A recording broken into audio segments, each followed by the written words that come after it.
Hi, my name is Joseph Lubin. I have a background in technology and finance, did robotics, machine vision, neural nets research for a number of years. Did lots of software engineering, took me eventually to work for a while at Goldman Sachs. Shortly after Goldman Sachs, I sort of pivoted to the world of finance. A friend of mine asked me if I would join him in starting a hedge fund or a set of hedge funds. And so I started to become more aware of the world of finance, which I thought was kind of silly. For most of my career, I thought my econ major friends were wasting their time, and technology was the only thing that was interesting. But I learned about the bigger game and enjoyed it, and got involved in different kinds of trading, and that sort of took me, it basically made it so it would be impossible for me to miss Bitcoin, and so I became aware of Bitcoin pretty early, and I saw the implications when I read Satoshi's white paper, implications for how it could transform society, essentially, decentralizing technologies. Wasn't until I read Vitalik's white paper describing the Ethereum ecosystem that it really crystallized how we could build it, if not quickly, but directly. That we could actually start to implement use cases in many different niches and many different business, social, economic sectors on this blockchain-based, decentralized, all the things platform. Core value proposition of Ethereum is that it essentially represents a non-repudiable, something that you can't say I didn't say that to, uncensorable, shared source of truth. It essentially represents, it's like the first general purpose world computer. And so it is, because of the mathematics of the situation, because everybody can, excuse me, everybody can have a piece of, or can have all of the data. Everybody can see all the business logic that affects the data. Everybody can trust that no minority actor can improperly affect the data or the system. So, trustful computing, transparency. I was one of 8 founders of the Ethereum project and worked on that for quite a while. About 23 months ago, I ramped down my participation on that project and ramped up consensus. I was confident that that project was going to deliver version 1 of Ethereum, but it wasn't in the purview of that project to build lots of decentralized applications. To build at the application layer, it was more focused on the protocol layer.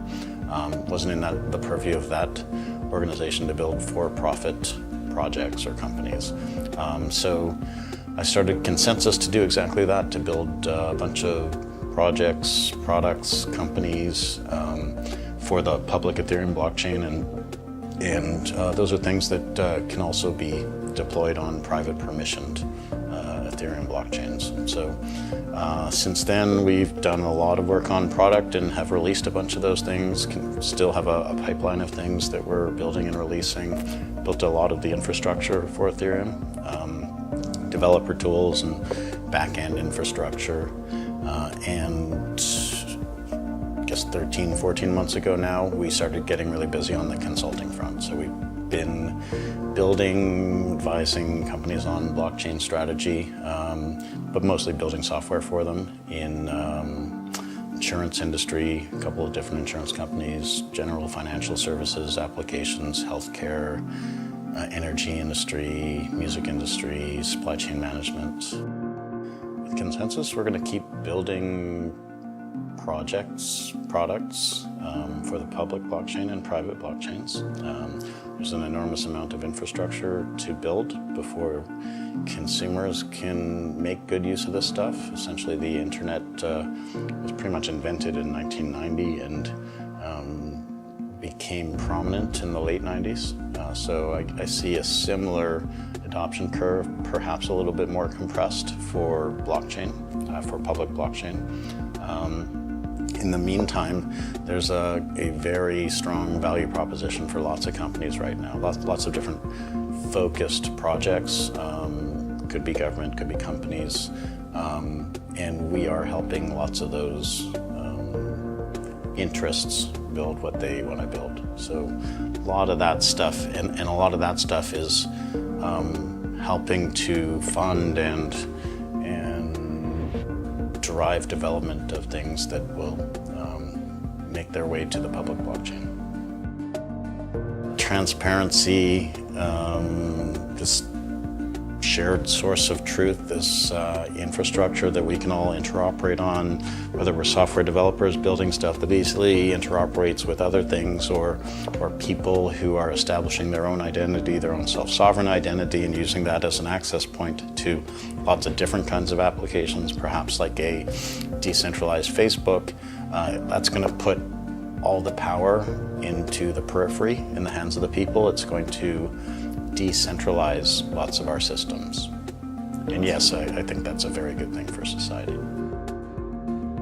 It's not clear that we ever have to communicate the philosophical benefits to end users. We certainly have to communicate those things to developers. But really, I was at a blockchain retreat in north of Toronto a couple of weeks ago, and a bunch of people in that room felt like we needed some specific message, some specific name for this thing that we could share with consumers and enlighten them.